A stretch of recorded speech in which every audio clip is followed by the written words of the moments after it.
అంతకుముందు వచ్చింది సార్ మూడు ప్లేసులు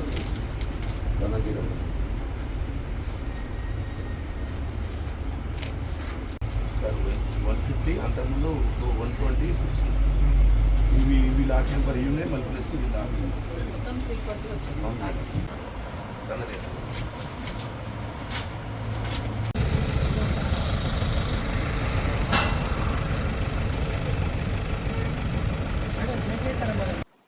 అందరికీ నమస్కారం. ఈరోజు మనము వానాకాలంలో రైతులు వారి యొక్క సీజన్ సంబంధించిన ఏర్పాట్లు చేస్తూ ఉన్నారు. సో రైతులకి సీజన్ సంబంధించిన ముఖ్యమైన అంశాలు మనకి విత్తనాలు కానీ అదేవిధంగా ఎరువులు కానీ అనేది ముఖ్యమైన ఇన్పుట్స్.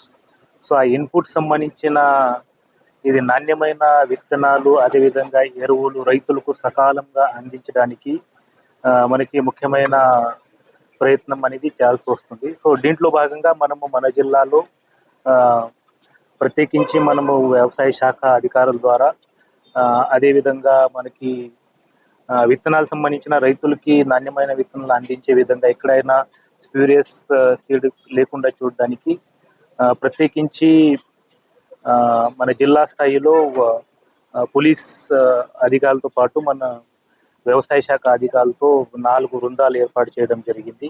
అంతేకాకుండా మన ప్రతి ఒక్క మండల వ్యవసాయ అధికారులు వారు సీడ్ ఇన్స్పెక్టర్ అదేవిధంగా ఫర్టిలైజర్ ఇన్స్పెక్టర్గా పనిచేస్తారు. సో వారికి కూడా ఈ షాప్స్లో తనిఖీ చేసుకొని రైతులకి నాణ్యమైన విత్తనాలు అదేవిధంగా ఎరువులు అందించడానికి ఎవరైనా దీంట్లో స్ప్యూరియస్ సీడ్ ఎక్కడైనా దొరికితే వారిపైన చట్ట ప్రకారంగా కఠిన చర్యలు తీసుకోమని ఆదేశం ఇవ్వడం జరిగింది. సో దీంట్లో భాగంగా ఈ రోజు మన చోటుపల్లి మండలంలో నేను ఈ ధనలక్ష్మి డీలర్ షాప్ కి విజిట్ చేయడం జరిగింది.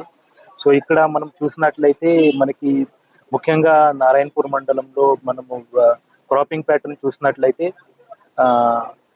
ఎక్కువగా మన దగ్గర ప్యాడీతో పాటు కాటన్ కూడా వేయడం జరుగుతుంది. సో ఈ రోజు మనము ప్యాడీ సంబంధించిన కూడా సఫిషియెంట్ స్టాక్ అందుబాటులో ఉంది. అదేవిధంగా పత్తి సంబంధించిన కూడా ప్యాకెట్ మనము వెరైటీ వారీగా పరిశీలించడం జరిగింది. సో ఈ రోజు ఈ షాప్ లో కూడా మనకి సఫిషియెంట్ లో అందుబాటులో ఉంది. సో 3300 ప్యాకెట్స్ ఈ రోజు అందుబాటులో ఉన్నాయి. సో సేల్స్ అయితే ఇప్పటివరకు ఇంకా వర్షం పడలేదు కాబట్టి సేల్స్ అనేది కొంచెం తక్కువనే ఉన్నాయనేది తెలిసడం జరిగింది. కాబట్టి మన జిల్లాలో ఇప్పుడు ఎస్పెషల్లీ మన చోటుపల్లి మండలంలో అయితే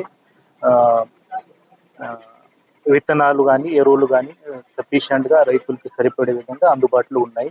సో ఇదే మనము రైతులు కూడా ఈ మీ ద్వారా కోరేది కొన్ని అంశాలు మీకు తెలియజేస్తాము. విత్తనాలు ఎప్పుడైతే వారు కొనుగోలు చేస్తారు సో వారు కూడా ఎవరైతే లైసెన్స్ డీలర్స్ ఉంటారో ఆథరైజ్డ్ ప్రిమైసెస్ ఉంటాయి అక్కడ నుంచి కొనుగోలు చేస్తే బాగుంటుంది. అది ఒకటి మెసేజ్ మీరు కూడా రైతులకి తెలియచేయాలి.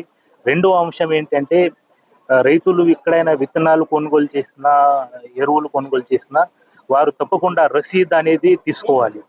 సో రసీద్ తీసుకొని వారు సీజన్ అయ్యే వరకు వారు రసీద్ ముందుకు పెడితే ఎక్కడైనా వారికి ఇబ్బంది వచ్చినట్లయితే మనం ఆ రసీద్ ద్వారా ఎవరి దగ్గర నుంచి వారు కొనుగోలు చేశారు వారిపైన యాక్షన్ తీసుకోవడానికి ఉంటుంది. కాబట్టి రైతులు తప్పకుండా రసీద్ తీసుకొని కొనాలని రైతులు కూడా మనవి. సో ఈ తనిఖీ అనేది మనం ప్రతి ఈ సీజన్ లో సోయింగ్ అయ్యే వరకు కూడా కొనసాగుతామనేది మీ ద్వారా తెలియజేస్తాం. ఇప్పటివరకు అయితే దొరకలేదు, బట్ ఎక్కడైనా దొరికితే మాకు స్పెషల్ మేము పోలీస్ సిబ్బందితో మన వ్యవసాయ సిబ్బందితో కూడా సమాచారం తీసుకొని తప్పకుండా తనిఖీ చేస్తాము. దొరికితే మాత్రం వారి పైన చట్టం ప్రకారంగా చర్యలు అయితే ఉంటాయి.